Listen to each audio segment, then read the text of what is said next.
নিঃস্ব অবস্থায় কি দোয়া করতে পারেন একজন মানুষ, এই দোয়াটা শিখে নেন, ইনশাআল্লাহ আপনার জীবনের সমস্ত সংকট কেটে যাবে। আমি নিজেও ওই দোয়াটা বেশি বেশি করার চেষ্টা করি।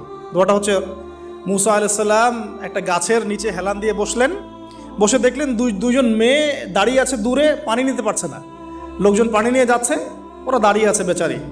মুসা আলাইহিস সালাম গিয়ে বললেন, কি সমস্যা আপনাদের? এটা নিয়ে আপনারা আবার মেয়েদের সাথে কথা বলার চেষ্টা করেন না, ঠিক আছে? তো মাহারাম গায়রা মাহারাম মেনে চলে। তারা বললেন যে আমাদের বাবা অনেক বৃদ্ধ মানুষ, আমরা পানি নিতে পারি না যতক্ষণ না আমাদের কম পানি নিয়ে চলে যায়। মুসা আলাইহিস সালাম তো একটু বললাম না, ফিজিক্যালি খুব স্ট্রং ছিলেন, থাকে না বডি বিল্ডার, সামনে গিয়ে কথা বলে সরো পানি নিতে দাও, তখন মানুষ একটু মূল্যায়ন করে না।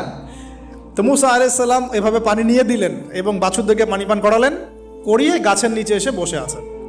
বসে বসে তিনি দোয়া করছেন, এই যে দোয়াটা তিনি দোয়া করছেন, রব্বি, একটা নেক কাজ করলেন, নেক কাজ করলেন না, মানুষের উপকার করলেন, নেক কাজ করে এসে গাছের নিচে বসে দোয়া করছেন,